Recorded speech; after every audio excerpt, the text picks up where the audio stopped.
ಚಾನಲ್ಗೆ ಸ್ವಾಗತ. ನಾನು ಇಂದು ಕಾಗೆಗಳು ಮತ್ತು ಮರ ಎಂಬ ಕಥೆ ಹೇಳಲು ಇಚ್ಛಿಸುತ್ತೇನೆ.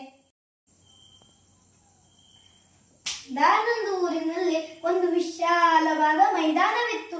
ಆ ಮೈದಾನದಲ್ಲಿ ಒಂದು ದೊಡ್ಡದಾದ ಆಲದ ಮರವಿತ್ತು. ಆ ಆಲದ ಮರದ ಬುಡದಲ್ಲಿ ಪ್ರತಿದಿನ 10 ದನ ಕಾಯುವ ಹುಡುಗರು ಆಟ ಆಡಲು ಬರುತ್ತಿದ್ದರು. ಆಟದ ನೆಪದಲ್ಲಿ ಕಲ್ಲನ್ನ ಕುಟ್ಟುತ್ತಿದ್ದರು, ಟೊಂಗೆಗಳನ್ನು ಮುರಿಯುತ್ತಿದ್ದರು, ತೊಗಟೆಯನ್ನು ಕೆತ್ತುತ್ತಿದ್ದರು. ಹೀಗೆ ಹಿಂಸೆಗೊಳಗಾದ ಮರಕ್ಕೆ ತನಗೆ ಬಂದಿರುವ ಕಷ್ಟಗಳನ್ನು ಕಂಡು ಅವಳು ಬಂದಿತು.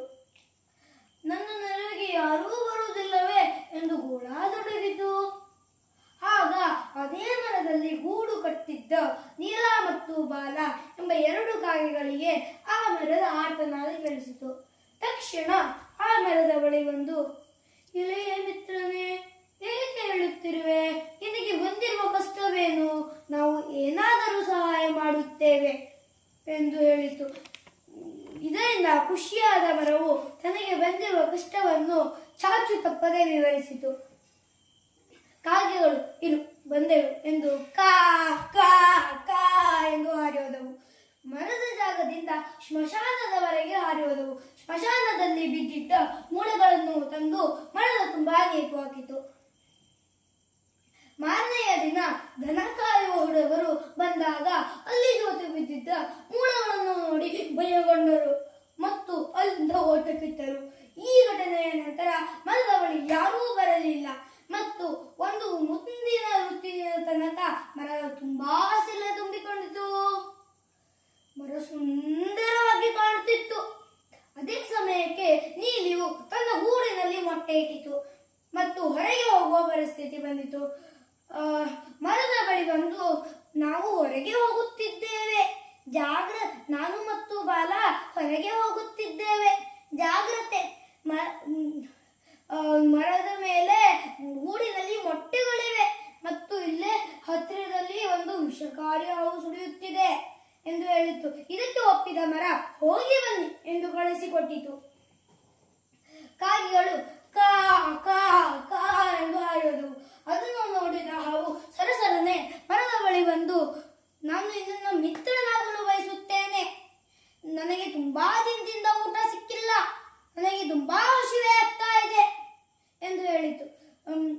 ಮರದ ಮೇಲಿರುವ ಮೊಟ್ಟೆಗಳನ್ನು ತಿನ್ನಲು ಬಿಡು ಎಂದು ಹೇಳಿತು. ಇದಕ್ಕೆ ಒಪ್ಪದ ಮರ ಮೌನವಾಗಿತ್ತು. ನನಗೆ ಗೊತ್ತು ನೀನು ಕಾಗೆಗಳ ಮಿತ್ರ ಎಂದು. ಕಾಗೆಗಳ ಶಕ್ತಿಗೂ ನನ್ನ ಶಕ್ತಿಗೂ ಏನು ಹೋಲಿಕೆ?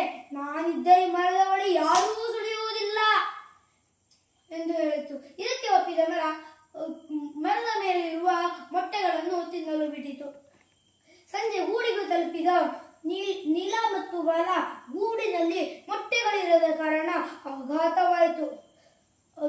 ಕೃತಜ್ಞ ಮರವನ್ನು ತೊರೆದು ಮರಕ್ಕೆ ಏನು ಹೇಳದೆ ಅಲ್ಲಿಂದ ಹೊರಟು ಹೋದವು. ಈ ಕಡೆ ಮರ ಮತ್ತು ಹಾವು ಸ್ನೇಹ ಗಟ್ಟಿ ಮಾಡಿಕೊಂಡಿತು ಮತ್ತು ಮರವು ತನ್ನ ಮರದಲ್ಲೇ ಹಾವಿಗೆ ವಾಸಿಸಲು ಸ್ಥಳ ನೀಡಿತು.